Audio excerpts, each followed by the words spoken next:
Am plecat pe urmele marilor carnivore din Munții Cindrel și am ajuns tocmai în buricul lumii civilizate, la Londra. Aici locuiește și muncește Bethany Smith, care și-a scris teza de doctorat studiind impactul pe care câinii ciobănești îl au asupra faunei din județul Sibiu.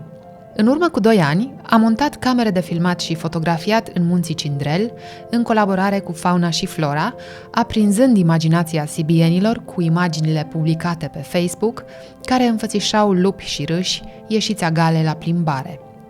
Beth a locuit la Sibiu o jumătate de an într-o primă fază, după care s-a întors de câte ori a putut pentru a o lua la picior pe potecile munților și pe străzile orașului de care s-a îndrăgostit. I think it's an absolutely beautiful place to live.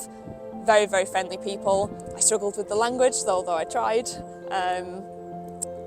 I almost stayed at one point. That's how much I loved it. It's just a great place to live. There's always something going on. I mean, I now live in London and there's obviously tons of stuff going on, but it was just so nice, just every weekend having something going on in the big main squares. And I was there in the summer, just because I was there for the transhumans kind of grazing season with the shepherds, so May till October, when the shepherds are up on those higher altitude pastures. So I also got lots of sun, which is nice. I do miss the mountains, I miss the dogs, I miss the people. The language probably would have been a bit of a barrier as well.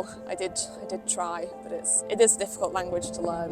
I chose Romania mostly because of the use of livestock guarding dogs there and the fact that it's a very long-standing tradition to use these dogs to protect livestock. And also basically because it's beautiful and it's a really nice place to work. The actual region that I chose to work in is where Fauna and Flora have a project already ongoing. So they had a livestock guarding dog breeding program and were giving these dogs out to shepherds already around the Cindrel Mountain region. The fixed cameras, what we call camera traps, they are used to detect wildlife passing through an area. So they detect sort of heat and motion and will take a picture or a video.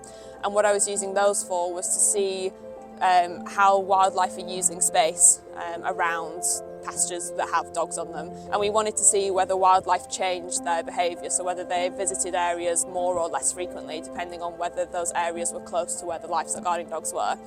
So the overarching kind of main finding from my research was that these dogs can be used and they can be used with pretty minimal effects on wildlife. There are inevitably going to be some effects. These dogs are used because they interact with especially large carnivores like wolves, bears and lynx, so they are there to chase away predators away from livestock. But yeah, the dogs are being managed pretty well in Romania. So one of the huge differences actually in Romania to a lot of other countries in Europe is that these dogs are used alongside a shepherd, and I personally think that's the best way for these dogs to be used. So if you go to somewhere sort of France, French Alps, these dogs are just left to be to their own devices with automatic feeders, and there's no shepherds there. Selecting the right dogs, training the right dogs, and it's just this sort of holistic approach to livestock husbandry and management that I think is absolutely crucial to have this kind of balance between human livelihoods and nature conservation.